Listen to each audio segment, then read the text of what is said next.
Hello tout le monde, c'est Olu, j'espère que vous allez bien. Moi, ça va nickel, mais on s'en fout comme d'habitude. Alors aujourd'hui, on se retrouve pour une vidéo très spéciale, pour un tout nouveau concept sur cette chaîne, dans lequel on parlera de personnages de pop culture, tels que Zoro. Alors oui, lui, mais aussi ce Zoro-là, voilà. De Goku, Iron Man, Scarface et bien d'autres. Mais pour être plus précis, on parlera surtout des personnes dont leur créateur s'est inspiré pour les créer.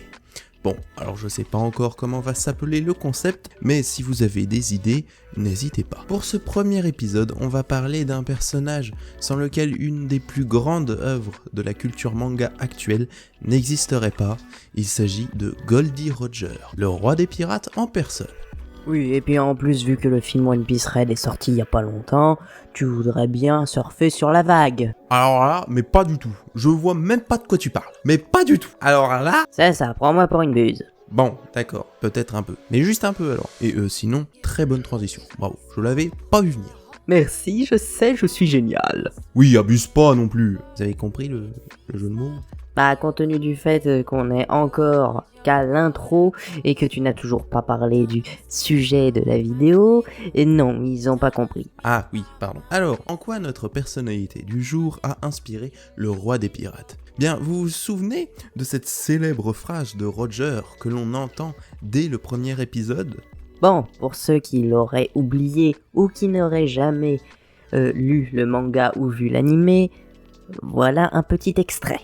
Vous en avez après, mon trésor. Vous n'avez pas le droit de parler. Je vous le laisse si vous le voulez. Trouvez-le.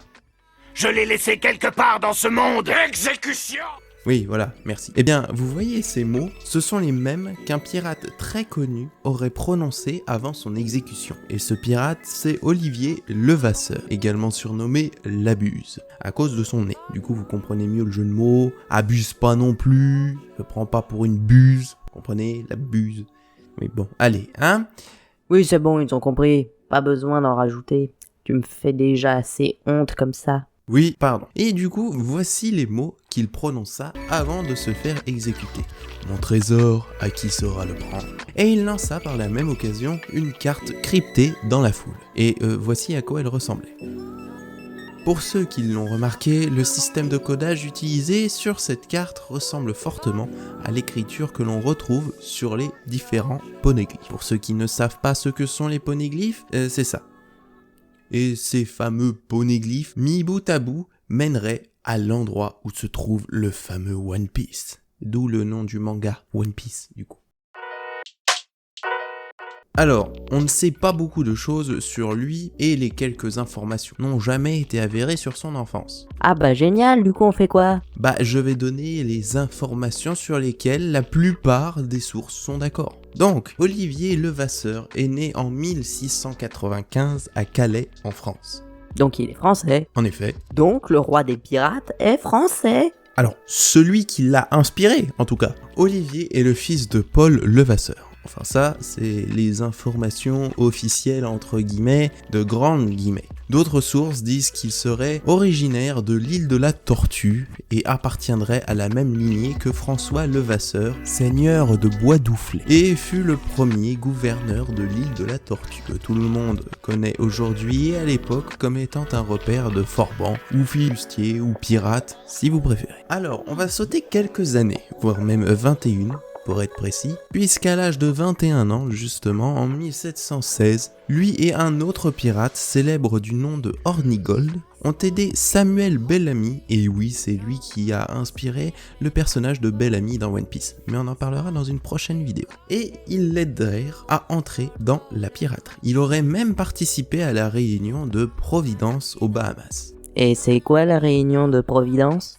Alors, la réunion de Providence, c'est une réunion où étaient conviés les plus grands capitaines des Antilles et prirent, pour la plupart, la décision de fuir les Caraïbes, devenues trop dangereuses depuis que les différentes marines internationales y menaient des campagnes anti-pirates. Ensuite, après quelques péripéties, il réapparaîtra à Mayotte, où il aurait fait naufrage avec son navire l'Indian Queen. C'est là que le capitaine pirate Edward England l'aurait pris à son bord. Puis avec le capitaine John Taylor, il décide de s'associer pour une campagne dans les mers des Indes. Au retour vers les Mascareignes, Taylor et Olivier auraient décidé d'abandonner Edward avec qui ils se sont fâchés, à l'île Maurice. Les deux pirates font ensuite escale à l'île Bourbon, actuellement appelée la Réunion, le 20 avril 1721. Et c'est à partir de maintenant que les différents témoignages, notamment celui de Johnson, correspondent en partie aux témoignages historiques conservés dans les différentes archives européennes. Et donc là, pour le coup, je peux vous assurer que tout ce que je peux vous dire ou raconter seront des faits réels. Eh bien, c'est pas trop tôt. Oh, ça va. Le 8 avril 1721, Taylor et Olivier arrivent en rade de Saint-Denis où ils découvrent un navire en réparation, la Vierge du Cap. Le navire amiral de la marine portugaise de 800 tonneaux et de 72 canons qui venait d'essuyer une tempête. Le vaisseau transportait Luis Carlos Ignacio Xavier de Menes, comte d'Henricières, vice-roi des Indes orientales portugaises, ainsi que l'archevêque de Gao, Don Sebastián de Andrado. La Vierge du Cap avait pour but de ramener au Portugal, après 10 ans de mission, le vice-roi et sa cour, ainsi que les fabuleuses richesses accumulées lors de cette période. Les deux pirates lancent l'abordage, et après un dur mais court combat, s'en rendent maîtres. La population de la ville de Saint-Denis, le vice-roi et la majorité des Portugais assistent impuissants au combat depuis le rivage. Cependant, d'après le comte d'Henricières, dans un écrit qui, plus que controversé, le comte se serait durement battu auprès de ses hommes, opposant une résistance farouche aux pirates. Et pourquoi il est controversé ce récit ? On va dire que la personne qui a écrit ça aurait écrit sous la menace d'une exécution et qu'il se pourrait que, dans les faits, il aurait abandonné le navire et beaucoup d'autres choses encore. Ah oui, c'est pas du tout la même chose que dans le récit. On va dire que le comte avait pas trop envie de rendre des comptes au roi du Portugal. Parce que s'il avait vraiment dit la vérité au roi, on va dire qu'il aurait plus eu la tête sur les épaules très longtemps. Dans ce cas, ça se comprend. Olivier et Taylor prennent le navire ainsi que sa cargaison en butin. Des rivières de diamants, des bijoux, des lingots d'or et d'argent, meubles, tissus, vases sacrés, etc., etc. Un trésor qui serait estimé aujourd'hui au maximum à 5 milliards d'euros. C'est la plus grosse prise de l'histoire de l'âge d'or de la piraterie. Après quelques embêtements, une mutinerie, le pillage d'une ville, la Vierge du Cap qui vient d'être renommée le Victorieux et sous le commandement d'Olivier. Puis Taylor et Levasseur repartent en chasse et capturent un nouveau navire, la Duchesse de Noailles, dans la baie de Saint-Augustin. Insatisfait du butin, il incendie le navire malgré les dizaines d'esclaves se trouvant à bord, causant ainsi la mort de ses hommes et de ses femmes.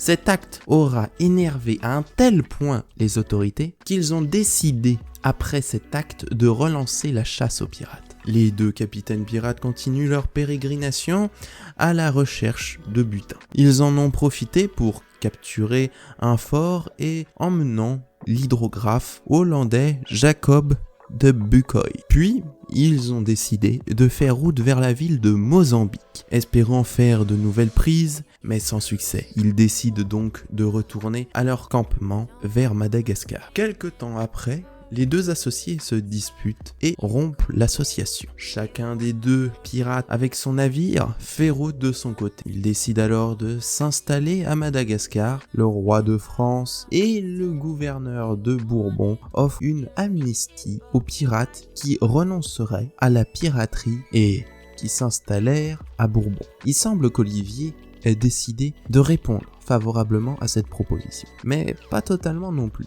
puisqu'il n'ira pas habiter à Bourbon. En 1729, Olivier exerce le métier de pilote de la baie d'Antogie à Madagascar.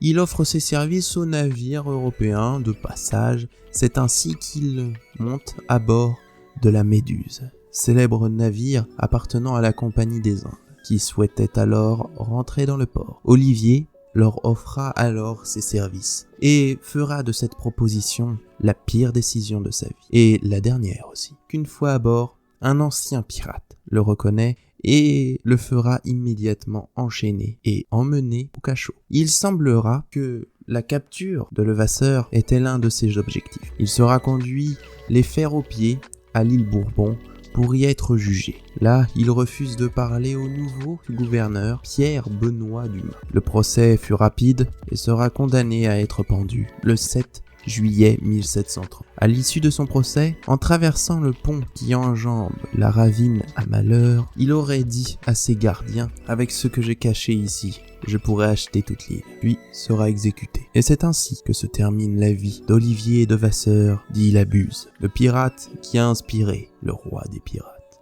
J'espère que ce nouveau concept vous a plu, j'ai adoré faire cette vidéo, étant un fan de One Piece. Et si cette vidéo vous a plu, n'hésitez pas bien sûr à liker, partager, commenter, vous abonner, sans oublier la cloche de notification, c'est très important, oui. Bah oui. En attendant, c'était Olus, tchuss.